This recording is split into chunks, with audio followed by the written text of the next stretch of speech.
Mhm. Well, good day or good evening, whenever you happen to be watching this. This is Deadline TV. This is DeadlineDetroit.com, and I'm Nancy Derringer, and I am here for something that we don't do very often here at Deadline, which is talk about one of our own stories. However, this is a remarkable story that was published about a week ago, and we want to make sure that people get every opportunity to absorb what it was about. So, if you are the kind of person who doesn't like to sit down and read long form journalism, we hope that you can just watch this summation with the reporter, Violet Ikonomova, and come away with an understanding of what this project was all about. So, of course, we're here to talk about Deeply Broken: How Detroit Lets Bad Cops Escape, which is Violet's long form and long running and long in the making project on the disciplinary system or lack thereof for the Detroit Police Department. So, welcome, Violet. Thank you. Okay, let's run through this whole thing. I guess a lot of us began to really think about police misconduct and police misbehavior in 2020 after the George Floyd incident. Mhm. What was the gestation of this investigation, which took about 16 months to Mhm. finally pull together? What started you down this path? So I used to cover. I covered Black Lives Matter iteration round one when I was back in DC. So I've always really been interested in issues of police accountability. And when I moved back to Detroit, there were not so many shootings with the department, but I started to get interested in this one officer who had popped off the first fatal shooting in like 18 months. His name was Fatal. He had an Instagram handle that was Fatal Force. And it turned out that he had shot multiple people before. The city had paid out hundreds of thousands of dollars for him in civil lawsuit settlements. And so it was obvious, and yet he had no disciplinary record. I pulled his record back then, and he had zero discipline that he'd ever gotten. So I started to get interested in like what is going on behind the scenes here. Then a year later, Channel 7, Ross Jones, who's done some good reporting around this stuff, he found that the department had 64 criminally charged officers within its ranks over the 2 years prior. And he cross-referenced that with other major forces in the country and found that Detroit was only second to Baltimore in the rate of officers charged on the force. Right. And I started thinking to myself, how is this possible? We just went through 13 years of federal oversight. Like, what's going on? So from there, I conceived of this idea in 2018. And so then maybe like 9 months later, in 2018, I then started pulling officers who'd gone before the Board of Police Commissioners for duty status changes, which means in often cases, they've been charged with crimes. So I pulled all the officers that had been charged with crimes off of that list. And then I FOIA'd for their internal profiles, which is just kind of a few rundown sheets saying everything they've been through with the department, all discipline, all trainings, all investigations, etc. Sure. So I pulled about 36 of those.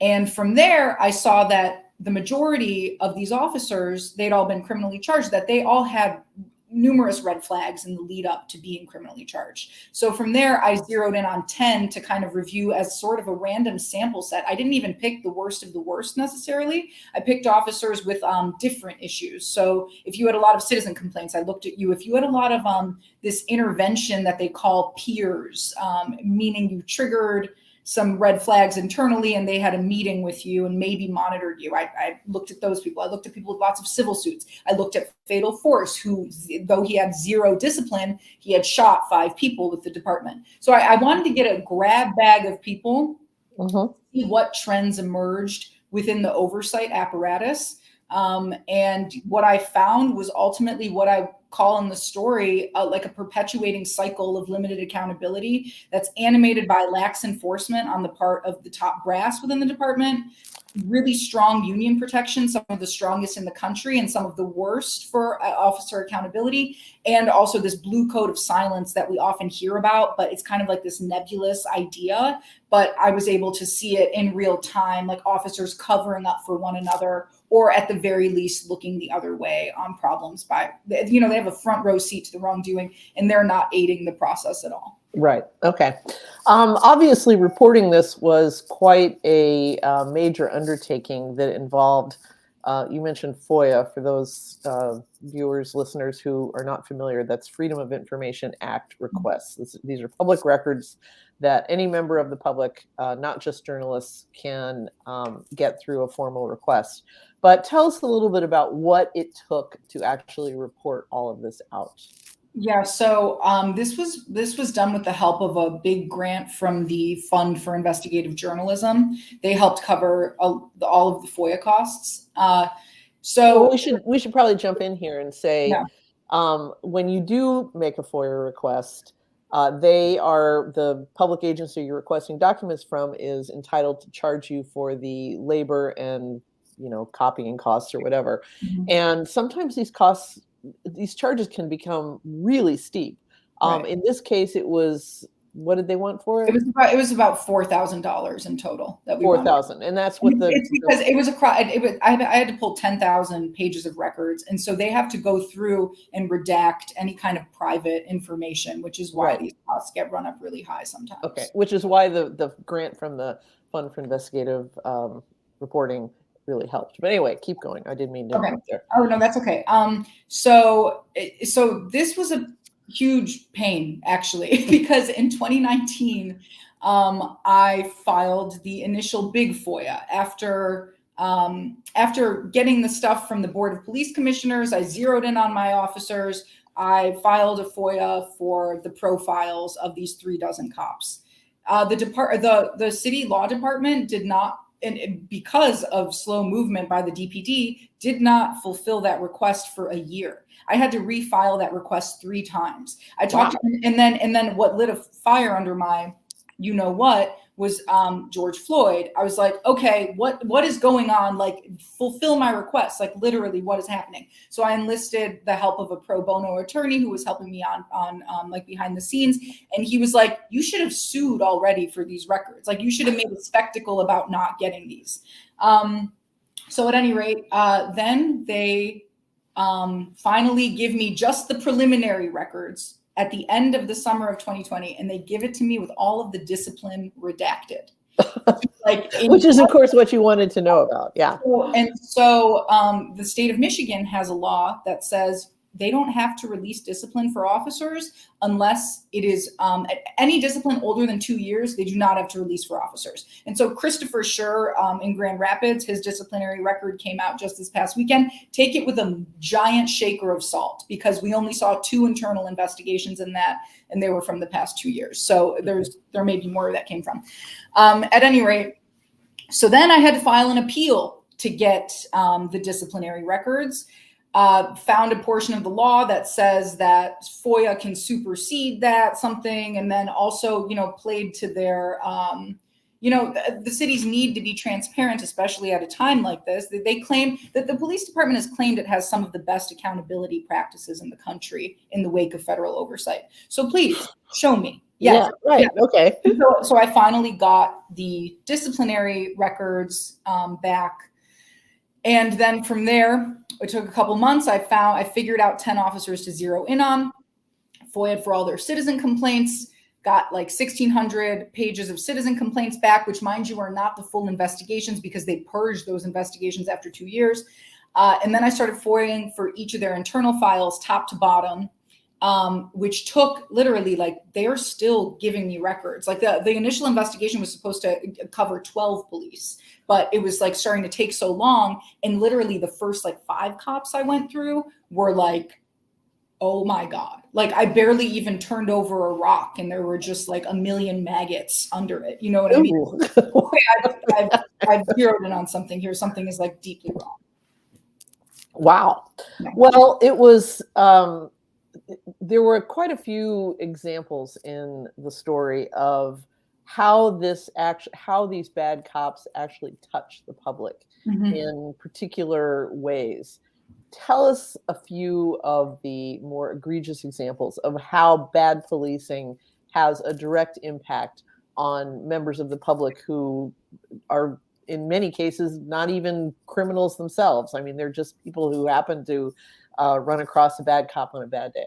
Tell Right. us about some of those. The worst case scenario, I'll lead with that, is people die. So there were two cases where it was bad chases, where these officers past histories included bad chases. So within the department, you're not supposed to initiate a chase unless you see a felony being committed. And I think the rules have tightened since that was the rule. Now I think it has to be a violent felony. They're very dangerous to everybody, Yes. to the public and to the police and everybody else. Yes. And in 2015, one of these officers, Richard Billingsley, he went after, he was the passenger in a chase that went after a fleeing, a car that ran a red light. And in late 2014, he went after a car that ran a red light. The end result was the car crashed into a tree, several occupants ejected. The car was full of people, 5 people inside, 4 seriously injured, 1 woman died. I think she was 25 years old. For running a red light. So basically a capital punishment for running a red light. Exactly. So, okay. And what's crazy and didn't make it into the story is they were on their way to like an actual priority 1 run when they decided to diverge. It was like some woman called like in the midst of like a violent crime, like somebody was on the loose, like her brother, knife on the loose, something mentally ill. And they were like, okay, no, we saw this car run a red light. Let's get him. Yeah. Fatal. No retraining, no discipline for this case, for this officer. 6 months later, in a case that makes national headlines, he initiates a chase in a densely populated neighborhood and winds up 2 children die in the process because the Camaro he chases starts going 110 miles an hour, flies over a main road, like flies over Warren, wheels off the road, lands on a sidewalk, careens down a sidewalk, hits these 2 children riding their scooters, a 3 and a 6-year-old. Proceeds down the walk, injures 3 more kids and like a woman in her early 20s. This only resulted in a written reprimand. And the first case was a mere footnote in his investigation because he was never disciplined for it. So they didn't even know. And the investigation didn't even say that previous chase was fatal. And the way this resulted in a written reprimand, the death of the children, was that he was initially sentenced to a 3-day suspension. And the commander, this was one of the things the investigation uncovered is that 99% of cases are getting appealed by officers, 99% of discipline, which is issued in line with a matrix. So there's like a formula to issuing discipline that makes sense. Then they appeal. And then at these closed door hearings with zero written, no documentation of why, in 75% of cases, the cases against them are either dismissed or the punishment's cut. And that's within the past 2 years. So this is very recent data. So in Billingsley's case, a 3-day suspension turned into a written reprimand, which falls off your record within 2 years under union contract provisions. And so it's this perpetuating cycle where it's like, then you're being reviewed for a subsequent chase. Oh, you have no discipline related to past chases. Okay, you're credible. And that's part of their union contract, isn't it? Yes. That's one of the ways that these folks continue to rack up these citizen complaints, because after 2 years, it just falls off the record, right? Yes. Okay. And in the case of the chase that killed the children, what was the precipitating incident? Because I think a lot of people who hear these cases, they go, well, that's not the cop's fault. That's the guy who was running from him. Right. But they don't always stop to consider that some of these chases are initiated on extremely thin evidence, and cops are the ones who are supposed to know better. So tell us about the second one. What precipitated that chase was that his partner, somebody in his back seat, said, "I saw a guy with a gun in that car." Okay. So it was based on just somebody... a CCW arrest. Like, this is not like... And I legally at the time, when our chase policy rules used to be looser. So a CCW, is that a felony? Sorry, blind spot. Don't know. But he could have ostensibly gone after him for that reason. The issue is that he has to weigh the merits of the chase, and he was in a densely populated neighborhood in the high heat of summer on an afternoon. School's out, people are all around, and he decided to pursue and under those circumstances. And right, he's supposed to know better. So yeah. Okay. Mm-hmm. It's funny you mentioned Baltimore before, because I just started watching this show on HBO, another one of these David Simon Baltimore police epics called "We Own This City," and it's very much about police misconduct. Mm-hmm. And you mentioned Baltimore. How, with the exception of Baltimore, and how do we rack up? How does our department rack up against other cities, particularly cities like Detroit, large, sprawling? Large percentage of poor people. I mean, tell us how we compare. So the narrative from the department and from citizens in this city is that DPD is a much improved version of itself. Like, the department came under federal oversight in 2003 after it had the highest rate of shootings of citizens, deadly shootings of citizens in the country by far. Right. So we were the deadliest police force, and then we come under federal oversight. And 13 years later, we're no longer the deadliest.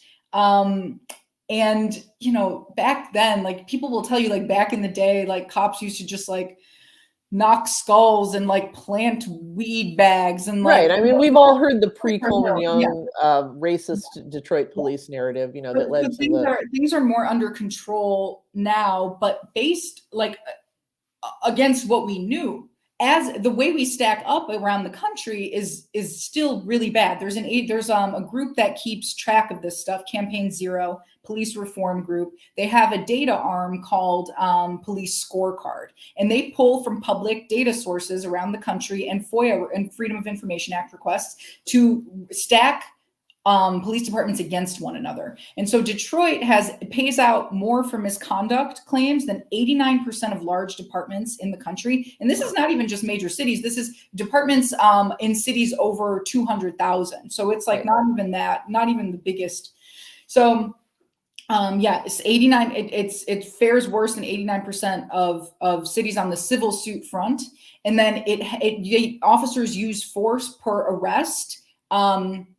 In 97% in the 97th percentile. Wow. Now that second stat, the department would say we encounter more violent suspects. Like, so many of our we've had a lot of shootings in recent years, and in like 80% of the cases, there was the person was armed. But that doesn't account for the civil suit stat. Why are we paying so much out for misconduct? And Billingsley was a perfect example of that. We paid about $500,000 out for him, and cases, and the department wasn't even opening corresponding cases after he was sued. Like, he would get sued, and then eventually it would wind up being successful. They wouldn't even look into it. Like, time and time again, they looked away from this guy. Huh. Okay. Because beyond the chases, he injured a bunch of citizens, like, through excessive uses of force as well. Right. Exactly. So the department, I mean, I tend to believe that people want to work for a good department.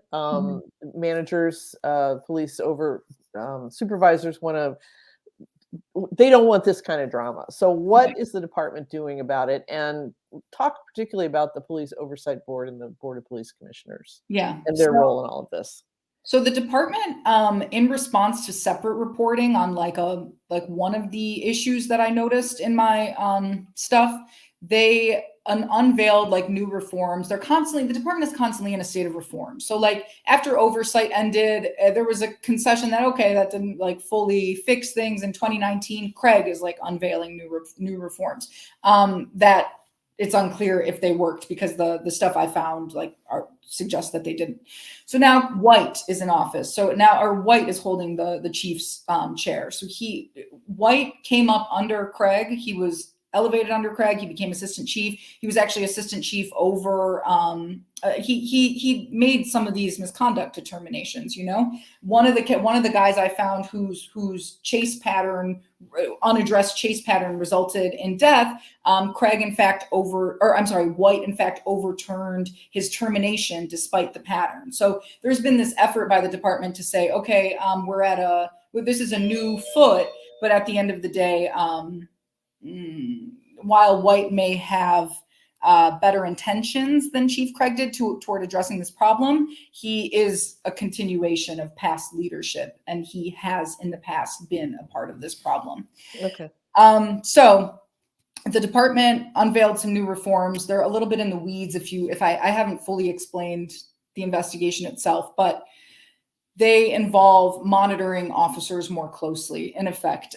So like these disappearing disciplinary issues, now they will be they'll use a section of the department that compiles more thorough officer histories to show to the commanders meeting out discipline, and then they can say, okay, you're actually worse than we thought. Okay, and maybe that'll result in a shift, is what they're arguing. And they're also looking at 128 officers they've deemed high risk. However, that process determining who is high risk and who is not was something that was done entirely internally. And what I found in my story is that it actually doesn't tackle a good chunk of problematic officers. 2 of the officers I looked at are not in the high risk pool. These guys remained on the force. Most of my officers were off.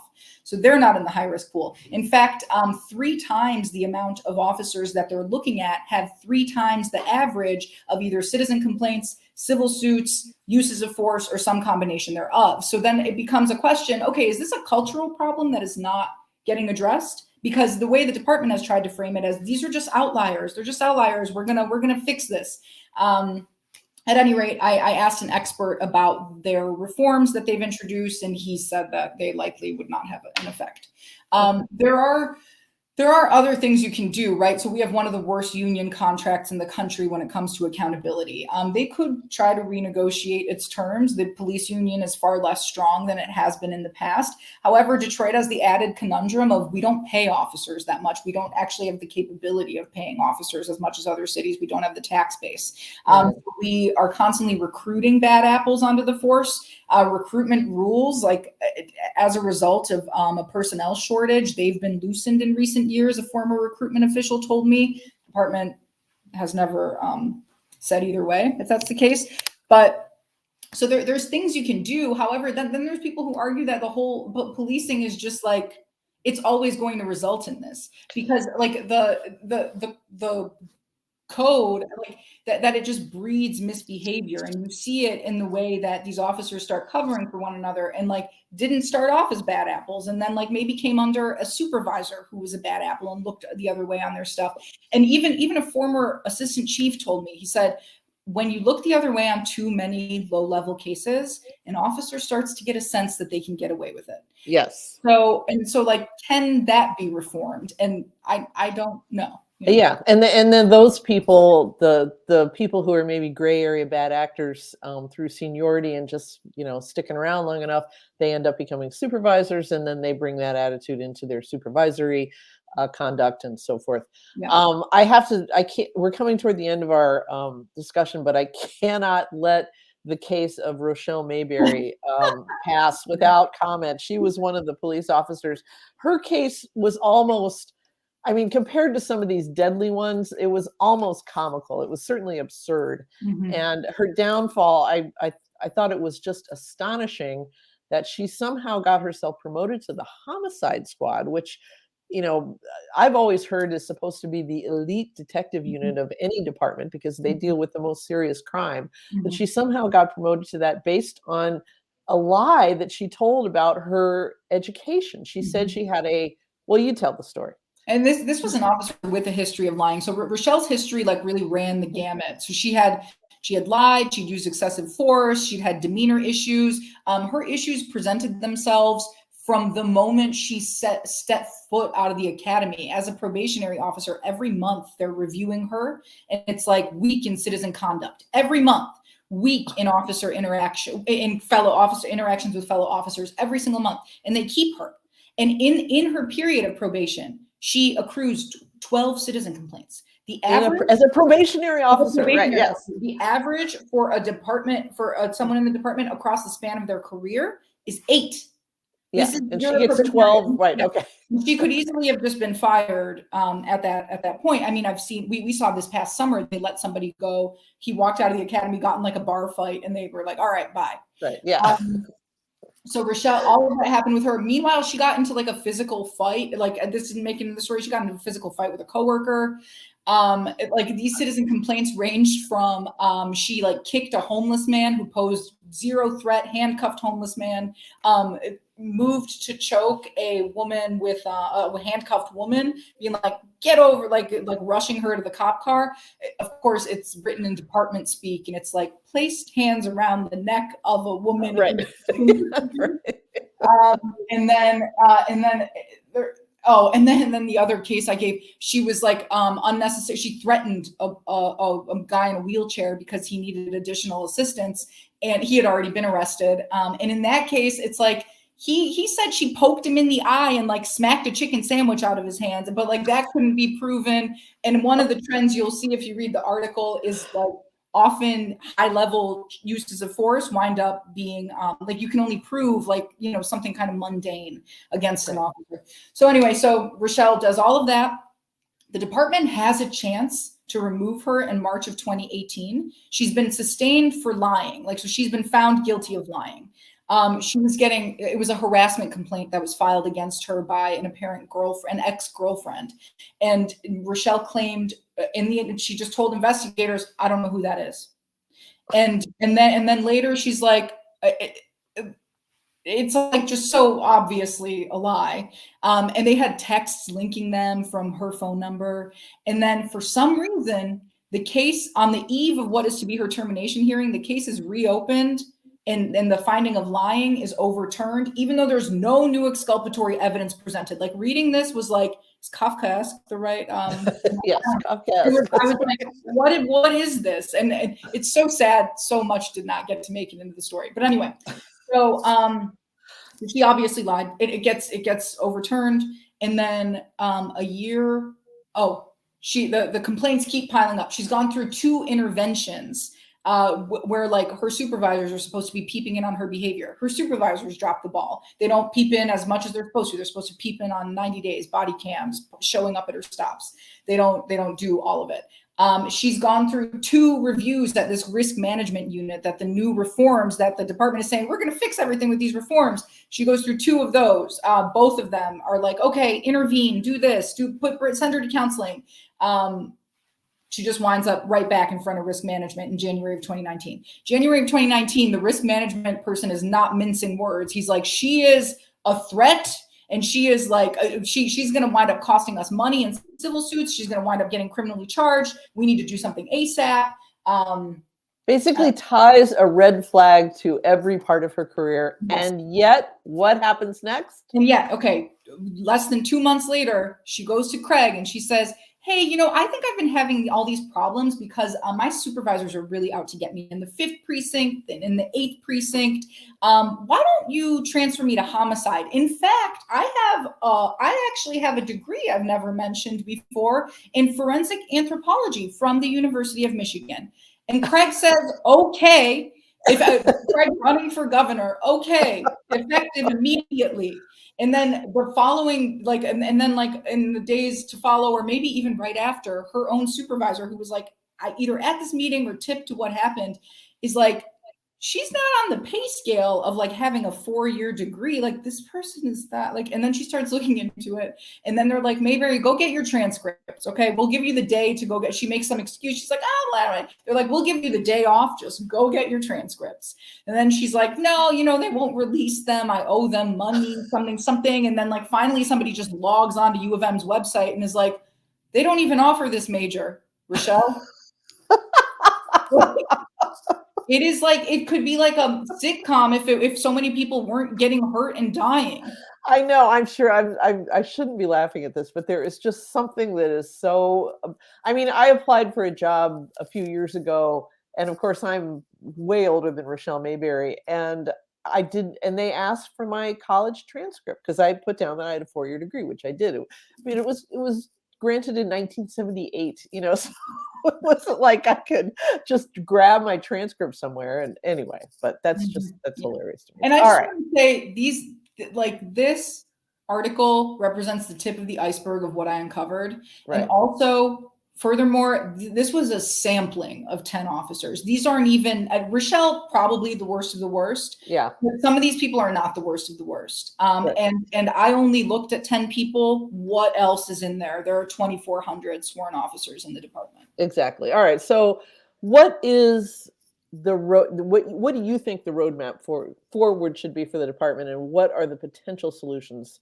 for taking care of this? Yeah, like I think I suggested that question for myself. I don't have an answer. I mean, a start would be the union contract is currently under renegotiation. We could not have the worst union contract in the country. You know, that's a possibility that maybe could make an impact. The department really needs. The problem is like, in order for the department to change its tune, it really has this difficult balance to strike where it needs to not alienate officers. They already have a stubborn personnel gap. Like people do not want to work in the most crime-ridden city in the country for starting pay of $42,000 a year. Right. Like, you couldn't pay me to do it. Yeah. And so at the end of the day, like, they can't also be the strictest department to work for. Sure. So it's like I don't know how they proceed, but it does behoove them to figure something out. Thank God it's not my job, but people are dying, and you guys and the city has paid $42 million in misconduct settlements since 2013. And think if they could have applied that to the payroll of the department, you know? Right. So, okay. All right. Okay. Well, I think that we've been talking for a half an hour now, and I want to kind of wrap this up because people don't have all the time in the world. But this was a really great project that you did.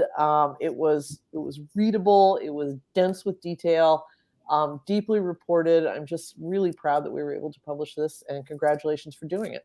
So thank you, Nancy. Thanks for editing. Oh, hey, no problem. Okay, then that's this episode of Deadline TV. Come back again and have a great day.